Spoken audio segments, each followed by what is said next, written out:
Aha, akhirnya Pak Jokowi kasih sinyal lampu kuning satu langkah lagi. Partai baru akan segera di-launching. Kita akan bicarakan itu di Bukan Partai Politik. Selamat datang teman-teman di channel Bukan Partai Politik, ruang publik sekolahnya publik, bukan sekolahnya partai. Tempat kita bersama-sama belajar untuk meninggikan argumentasi, menyampaikan pikiran-pikiran secara sistematis, secara rasional, bernalar. Don't raise our voice emotion but argument. Jangan tinggikan suaramu, apalagi emosi. Teman-teman, kita kembali bahas tentang persoalan Pak Jokowi. Karena ini menurut saya satu sinyal yang sudah maju ya, ada progres dari statement beliau yang mengatakan tentang partai perseorangan. Hari ini ketika saya menonton diskusinya Pak Jokowi dengan Najwa Shihab di kediaman beliau di Solo, ini ada sesuatu ya, jelas mengungkapkan bahwa apa yang dinanti-nantikan oleh kebanyakan mereka yang berada di belakang Pak Jokowi itu segera terrealisasi. Teka-teki politik tentang apakah Pak Jokowi akan pensiun atau kembali aktif dan memimpin sebuah batra partai itu akan segera dinyatakan. Dan itu terungkap. Saya yakin ini undangan, di balik undangan Pak Jokowi kepada Najwa Shihab, ini punya satu cerita khusus ya, yang ingin disampaikan oleh Pak Jokowi kepada publik. Karena bagaimanapun juga Najwa Shihab adalah seorang jurnalis yang sangat populer dan punya masa yang cukup banyak sehingga ini akan memudahkan Jokowi dalam melakukan sosialisasi. Jadi undangan yang disampaikan kepada Najwa Shihab ini sebenarnya menurut saya bukan hanya ingin memberikan konfirmasi terkait dengan hal-hal yang menjadi informasi-informasi yang bias, tetapi menurut saya ujung dari percakapan Pak Jokowi dan juga Najwa Shihab itu berintikan sebuah penyampaian khusus yang mulai terang benderang bahwa Pak Jokowi akan segera menakodai sebuah partai politik yang khas ya. Nah, sebelum kita bicara tentang hal itu, ada bincang-bincang yang dilakukan oleh Pak Jokowi dengan Najwa Shihab soal berbagai macam pertanyaan tentang persoalan suara-suara yang ingin mengadili Pak Jokowi, yang dijawab dengan sederhana dengan mengatakan bahwa ya itu adalah ekspresi mungkin karena kekecewaan kalah dalam konteks kontestasi presiden yang belum move on atau hal-hal yang lain. Nah, tentu terbuka banyak kemungkinan. Bergeser kepada persoalan-persoalan yang lain, yaitu khususnya bicara tentang IKN ya, yang ditanyakan apakah mangkrak dan seterusnya. Pak Jokowi kemudian memberikan jawaban yang menarik ya, artinya gagasan di balik itu semua harus di-underline, digarisbawahi, di-stretching bahwa gagasan pemindahan ibu kota negara itu bukan idenya beliau, tetapi idenya Presiden pertama ya, Soekarno yang juga merupakan ayah dari Ibu Megawati, kakek dari Mbak Puan ya, dan beliau sebagai presiden yang kemudian merealisasikannya dan dengan mengundang-undangkan. Jadi IKN itu sudah ada undang-undangnya dan didukung menurut Pak Jokowi adalah 93% parlemen. Itu berarti sesuatu yang bukan lagi datang dari Pak Jokowi tetapi dari keinginan bersama rakyat Indonesia yang berharap bahwa ada distribusi kesejahteraan, distribusi ekonomi yang menurut Pak Jokowi tidak boleh terjadi pada Pulau Jawa saja dengan 58% ya ekonomi berpusat pada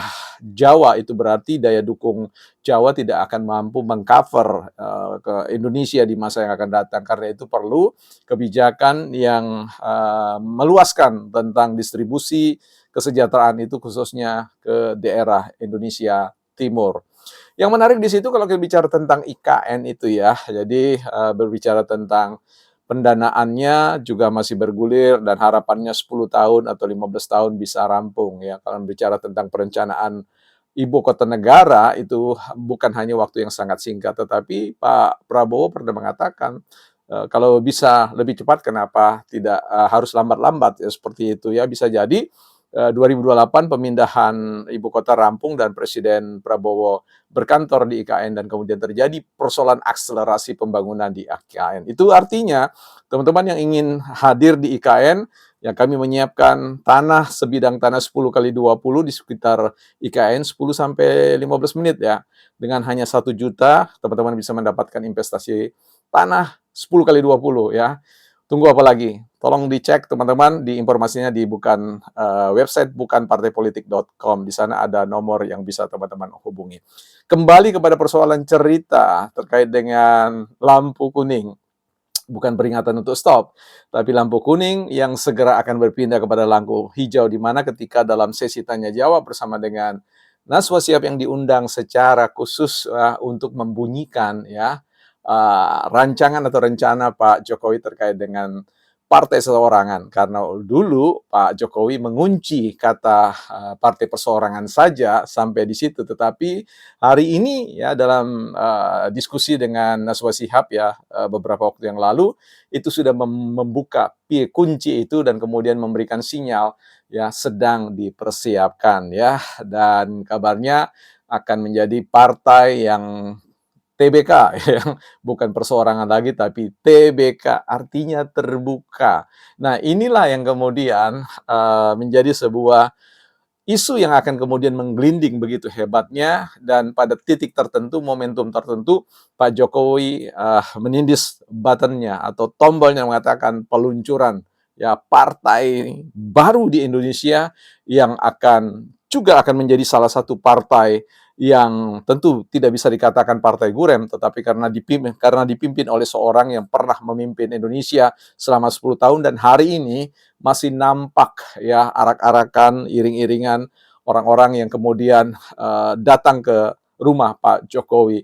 Itu berarti sinyal-sinyal ini semakin kuat dan saya yakin ya, aku yakin di tahun ini kalau tidak paling lambat di tahun 2026 partai ini akan mengibarkan benderanya sendiri ya, jauh dari hiruk-pikuk partai banteng, jauh dari hiruk-pikuk anggapan-anggapan orang bahwa Jokowi akan merebut Partai Demokrasi Indonesia Perjuangan. Yang saya yakin ya bahwa itu tidak akan terjadi karena bagi publik Pak Jokowi adalah lebih dari sengkot Partai Demokrasi Indonesia Perjuangan dalam hal-hal tertentu. Ya, tentu dalam konteks kepemimpinan yang terlihat mampu ya menegaskan teori kepemimpinan bahwa ketika seseorang sudah tidak menjabat tetapi pengikutnya masih seabrek, itu menunjukkan tentang jati diri kepemimpinan yang sejati. Nah, tentu teman-teman juga silakan menimbang untuk apakah bergabung dengan partai yang akan dibangun Pak Jokowi atau tetap di partai masing-masing. Ya, everything will be okay ya, semuanya oke karena demokrasi ini. Maksud kehadiran Pak Jokowi tentu ingin mengumpulkan mereka-mereka yang satu frekuensi dengan beliau, dan tentu mengawal NKRI ini, mengawal Indonesia dengan pendekatan-pendekatan yang selama ini dinilai oleh beliau cukup berhasil ya memberikan dampak positif bagi pembangunan indeks manusia yang dikatakan oleh salah seorang calon ya yang pernah mencalonkan diri sebagai presiden Nigeria yang berkunjung juga ke rumah Pak Jokowi, Pak Peter, yang kemudian mengatakan bahwa Pak Jokowi adalah sosok yang perlu menjadi sumber pembelajaran bagi kepemimpinan sebuah politik atau sebuah negara, karena berhasil membawa Indonesia dari indeks prestasi, indeks pembangunan manusia yang di bawah dan kemudian berakhir atau finish pada indeks pembangunan manusia yang tinggi. Nah, ini akan menarik. Nama partai apa yang akan dibuat? Apakah Partai Nusantara atau apapun? Kita tunggu permenungan beliau dan deklarasi yang akan disampaikan secepat-cepatnya dalam waktu dan tempo yang sesingkat-singkatnya. Buat teman-teman yang ingin hadir berdiskusi dalam live streaming, kita akan punya ruang baru yang namanya TikTok, bukan partai politik. Di sana nanti kita akan bicara direct atau live di TikTok untuk ya saling menguatkan satu dengan yang lain, saling menajamkan satu dengan yang lain, bukan partai politik.